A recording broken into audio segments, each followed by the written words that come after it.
بسم اللہ الرحمن الرحیم۔ السلام علیکم دوستو، دنیا بھر کی بریکنگ اور سلیکٹڈ نیوز میں آج آپ سنیں گے، لیکن اس سے پہلے اگر ہو سکے تو لائک اور سبسکرائب کا بٹن ضرور دبا لیں، شکریہ۔ اسرائیل کے تجارتی کارگو جہاز پر بحر ہند میں حملہ ہوا ہے۔ اسرائیلی جہاز کو سعودی عرب سے متحدہ عرب امارات جاتے ہوئے نشانہ بنایا گیا۔ کسی بھی تنظیم یا گروپ نے اسرائیلی جہاز پر حملے کی ذمہ داری نہیں لی ہے۔ کارگو جہاز اسرائیل کا تھا، تاہم اس میں موجود سٹاف کا تعلق اسرائیل سے نہیں تھا۔ امریکی ادارے پینٹاگون نے افغانستان کے لیے نئے منصوبے کی منظوری دے دی ہے، جس کے مطابق قطر سے افغانستان پر نظر رکھی جائے گی، پاکستان سے نہیں۔ افغانستان سے انخلا کے بعد امریکی سفارتی عملے کے تحفظ اور افغان حکومت کی مدد کے لیے امریکی آرمی کی مختصر تعداد وہاں رہے گی۔ امریکہ کے لیے کام کرنے والے افغان شہریوں کو وسطی ایشیا بھیجنے کی کوشش کی جائے گی۔ اس حوالے سے امریکہ نے قازقستان، تاجکستان اور ازبکستان کے وزرائے خارجہ، جو کہ 2 روزہ دورے پر امریکہ میں موجود ہیں، ان سے پناہ دینے کی درخواست کی ہے۔ عالمی وبا قرار دیے جانے والے کورونا کا انسانوں سے پہلا رابطہ تقریباً 25,000 سال قبل پڑا تھا۔ اس بات کا انکشاف آسٹریلیا اور امریکہ کے سائنسدانوں پر مشتمل تحقیقاتی ٹیم نے کیا ہے۔ ٹیم کی جانب سے کیے جانے والے دعوے کے تحت 25,000 سال پہلے مشرقی ایشیا میں کورونا کے پھیلنے والی بیماری تقریباً 20,000 سال تک جاری رہی تھی۔ میگزین کرنٹ بائیولوجی میں شائع ہونے والی تحقیقاتی رپورٹ کے مطابق اس سلسلے کے ثبوت اور شواہد خطے کے موجودہ لوگوں کے جینز میں بآسانی دیکھے گئے ہیں۔ دلچسپ بات دوستو یہ ہے کہ یہ تحقیقاتی رپورٹ ایک ایسے وقت میں منظر عام پر آئی ہے کہ جب دنیا میں یہ بحث نہایت ہی شدت سے کی جا رہی ہے کہ کیا کورونا نے قدرتی طور پر جنم لیا ہے، اور یا یہ کہ کسی لیبارٹری میں مصنوعی طریقے سے پیدا ہوا ہے اور پھر حادثاتی طور پر دنیا میں پھیل گیا۔ طبی ماہرین اور سائنسدانوں کے پاس اس حوالے سے مختلف وجوہات اور جوازات بھی موجود ہیں، لیکن تاحال دنیا کسی ایک نتیجے پر نہیں پہنچ سکی ہے۔ مگر یہ بات طے ہے کہ اب تک کورونا دنیا بھر میں کروڑوں افراد کو متاثر کر چکا ہے، جبکہ لاکھوں افراد اپنی جانوں سے بھی جا چکے ہیں۔ طبی ماہرین اور سائنسدانوں نے 2002 میں بھی چائنا میں پھیلنے والی کورونا کی ایک وبا کو سارس کا نام دیا تھا، جس کے نتیجے میں 8,000 افراد متاثر جبکہ 800 افراد مارے گئے تھے۔ کرنٹ بائیولوجی میں شائع ہونے والی تحقیق کے مطابق آسٹریلیا اور امریکی سائنسدانوں پر مشتمل ٹیم نے یہ دریافت کیا ہے کہ کم و بیش 25,000 سال پہلے مشرقی ایشیا میں کورونا کی وبا پھوٹی تھی، جو 20,000 سال تک جاری رہی تھی۔ تحقیق کے شریک مصنف اور Queensland university of technology میں حیاتیاتی ماہر الیگزینڈر نے کہا ہے کہ اس کورونا نے آبادی میں ایک بڑی تباہی پھیلائی تھی اور اہم جینیاتی داغ بھی چھوڑا تھا۔ دوستو، کسی بھی درخت پر موجود دائروں کی طرح ہمارا جینیٹک کوڈ بھی ہمارے قدیم ماضی کی داستان سنا سکتا ہے۔ ہمارے جینز میں ہونے والی میوٹیشنز کا مطلب ہے کہ کچھ لوگ فطرتی طور پر وائرسز سے جلدی متاثر ہو سکتے ہیں، اور یا پھر ان میں بیماری کی سنگین علامات ظاہر ہو سکتی ہیں۔ ویتنام، چائنا اور جاپان سے تعلق رکھنے والے افراد میں کورونا سے تعلق رکھنے والی جینیاتی علامات پائی گئی ہیں، لیکن یہ علامات دنیا کے دیگر حصوں کے لوگوں کے جینز میں ظاہر نہیں ہوئیں۔ ڈاکٹر سلیمی کے مطابق علامات ظاہر ہونے کے بعد ہم نے یہ جاننے کے لیے مختلف ٹولز استعمال کیے کہ اس خطے کے لوگوں میں یہ جینیاتی تبدیلیاں کتنا عرصہ پرانی ہیں۔ تو انہوں نے بتایا کہ یہ تبدیلیاں لگ بھگ 25,000 سال قبل رونما ہونا شروع ہوئیں، جس کا مطلب ہے کہ یہ وبا 20,000 سال تک جاری رہی تھی۔ شائع شدہ تحقیق سے واضح ہوتا ہے کہ اندازاً 20,000 سال کے دورانیے تک انسانوں کا واسطہ کورونا سے پڑا ہوا تھا۔ مصر میں ایک خاتون اعلیٰ آفیسر کے خلاف اس بات کی تحقیقات کی جا رہی ہیں کہ انہوں نے شہر کفر شکر میں متعدد سڑکیں اپنے شوہر اور دیگر عزیز و اقارب کے ناموں سے منسوب کر دی ہیں۔ شہر کفر شکر کے میئر میجر جنرل ہشام رفت نے میڈیا کو بتایا کہ شہر کی ایک خاتون آفیسر کو پوچھ گچھ کے لیے پیش کر دیا گیا ہے۔ جنرل ہشام کے مطابق سوشل میڈیا پر یہ معلومات پھیل گئی تھی کہ مذکورہ خاتون آفیسر کو محکمہ نے ہدایت کی تھی کہ سڑکوں کے نام وہاں پر موجود سب سے عمر رسیدہ اور مشہور شخصیات کے نام پر رکھے جائیں، مگر خاتون آفیسر نے محکمے کی ہدایت کی خلاف ورزی کرتے ہوئے اپنے شوہر اور دیگر عزیز و اقارب کے ناموں سے سڑکیں منسوب کر دیں۔ دوستو، میرے خیال سے اس خاتون کو نون لیگ میں ہونا چاہیے، ہر چیز ہر عہدہ صرف اپنے ہی خاندان کے لیے، اور یہ کوئی جھوٹ بات نہیں ہے اور نہ ہی یہ تنقید ہے، بلکہ بدقسمتی سے یہ ہمارے ملک کی حقیقت ہے۔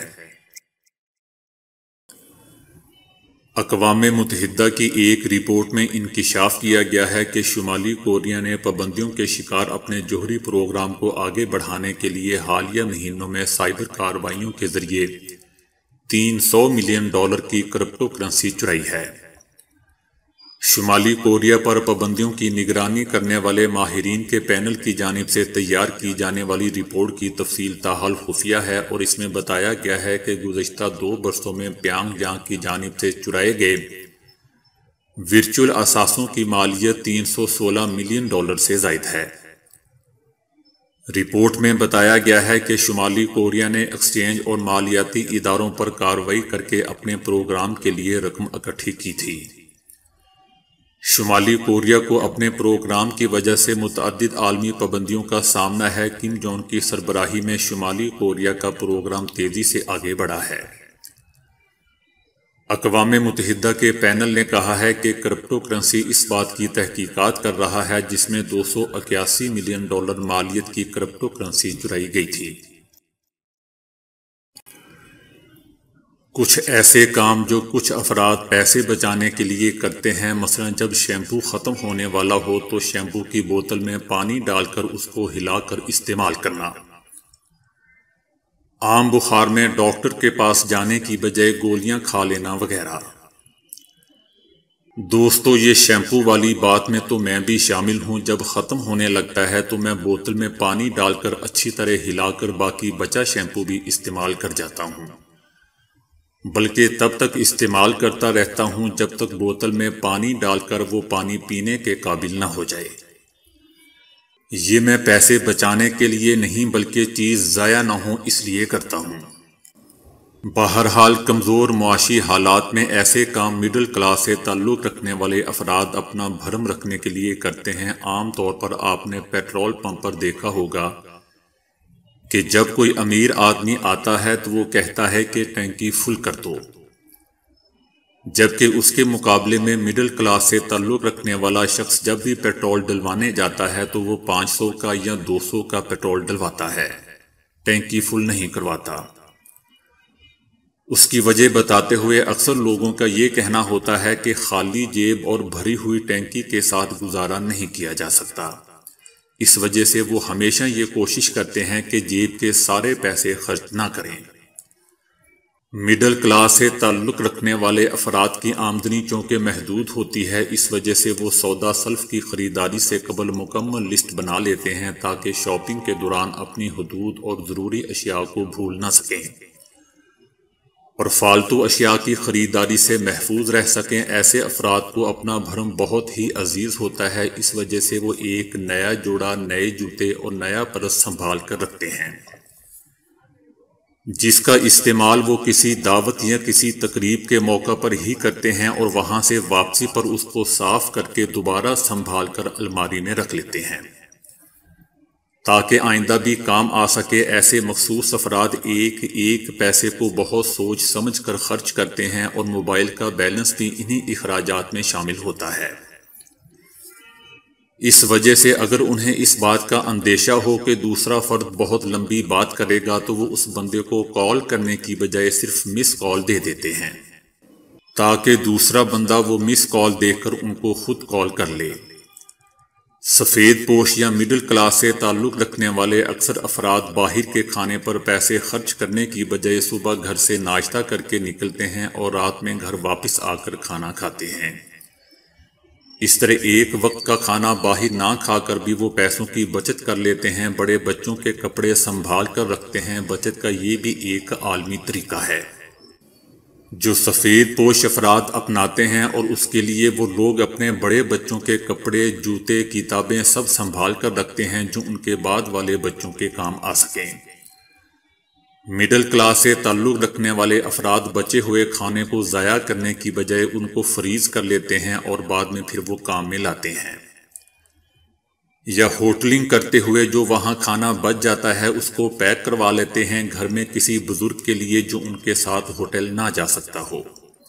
ایسے افراد کی یہ نشانی ہوتی ہے کہ وہ جب بھی کسی کمرے سے نکلنے لگتے ہیں اس کمرے کی لائٹ اور بلب بجھا دیتے ہیں۔ اپنے گھروں میں ان کا یہ عمل بجلی کے بل کی بچت کے لیے ہوتا ہے، لیکن وقت کے ساتھ ساتھ یہ ان کی عادت بن جاتی ہے اور وہ کہیں بھی بلب جلتا دیکھ کر وہاں سے نکلتے ہوئے بجھا کر نکلتے ہیں، اور اس سلسلے میں گھر کے بچوں اور مسز کو کافی ڈانٹ بھی پلاتے ہیں۔ ایسے لوگ بڑے سلیقہ مند ہوتے ہیں، مجال ہے کہ گھر کی یا ان کی اپنی چیز ادھر ادھر ہو جائے، یا دوستو کسی کی اردو کے الفاظ بھی ادھر ادھر ہو جائیں، مطلب جہاں سے چیز اٹھانی وہیں رکھنی اور جہاں رکھنی وہیں سے اٹھانی۔ چونکہ مڈل کلاس سے تعلق رکھنے والے افراد کی آمدنی محدود ہوتی ہے، اس وجہ سے اگر وہ کہیں باہر کھانا کھانے بھی جائیں تو کھانے کے بل کو کسی تاریخ کی کتاب کی طرح بڑی دیر تک سٹڈی کرتے رہتے ہیں، جبکہ گھر والے گھر بھی پہنچ چکے ہوتے ہیں۔ خالی ہوتی ہوئی شیمپو کی بوتل کو اس کے آخری قطروں تک استعمال کرنے کے لیے بوتل میں پانی ڈال کر اس کو گنگال کر استعمال کرنا بھی مڈل کلاس سے تعلق رکھنے والے افراد کی عالمی عادت میں سے ہے۔ اسی طرح سے وہ اپنے پیسے پوری طرح ادا کر لیتے ہیں۔ دوستو اس میں سے اگر آپ میں کوئی عادت ہے تو کمنٹ ضرور کیجیے گا۔ میرا اس میں کمنٹ یہ ہے کہ یہی زندگی ہے۔ وہ کیا زندگی جس میں کوئی خواہش ہی نہ ہو، آپ جو چاہیں حاصل کر لیں، جس پہ چاہیں انگلی رکھ دیں وہ آپ کی ہو جائے، وہ کوئی زندگی نہیں ہے۔ دنیا میں سب سے زیادہ پیسہ رکھنے والوں کی خوشیاں ختم ہو چکی ہیں، وہ اب اپنی خوشیاں اپنے پیسے کو ڈونیٹ کرنے پر حاصل کر رہے ہیں، مثلا Bill Gates, Jeff Bezos, Warren Buffett وغیرہ۔ تو دوستو آج کے لیے اتنا ہی۔ ویڈیو کو لائک اور شیئر کرنے کا بہت بہت شکریہ۔